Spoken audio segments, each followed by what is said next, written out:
IV can lead to dramatically higher levels in the bloodstream than if taken orally. So maybe high-dose vitamin C does help in terminal cancer, but maybe only when given intravenously. Encouraging case reports continue to be published. Here there was a regression, remission, and cure documented in individual cases of advanced kidney cancer, bladder cancer, and lymphoma. But that's 3 success stories out of how many? I mean, if it was 3 out of 100, or even 3 out of 1,000, well, OK, if the treatment is sufficiently non-toxic. But there's evidence that IV vitamin C is widely used in the alternative medicine world, as in 86% of practitioners surveyed. Just those 172 practitioners alone treated about 10,000 patients a year. And you ask the manufacturers, and they're selling hundreds of thousands of vials of the stuff in the US.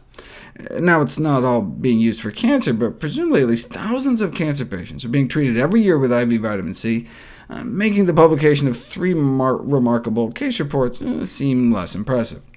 So no matter how amazing these cases seemed, it's possible the cancers just spontaneously regressed all on their own, and it was just a coincidence that happened after they were given vitamin C. To know for sure, you have to put it to the test. To date, there's been some small pilot studies, and the results so far have been disappointing. The good news is that even insane doses of IV vitamin C seem remarkably safe, but failed in this study of 24 patients to demonstrate anti-cancer activity. Similar small studies have been published all the way through to the present, with tantalizing but inconclusive results.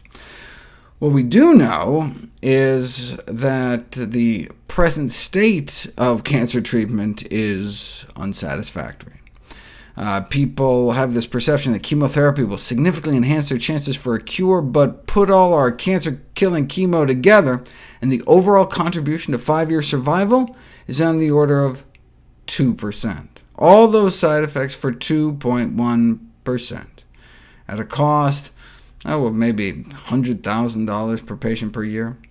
So it may be worth looking deeper into therapies like IV vitamin C. However, the lack of financial reward, since vitamin C can't be patented and sold for $100,000, and bias against alternative medicine could dissuade conventional investigators and funding agencies from seriously considering this approach.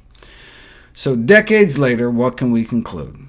After trials which have included at least 1,600 patients over 33 years, we have to conclude that we still don't know whether vitamin C has any clinically significant anti-tumor activity.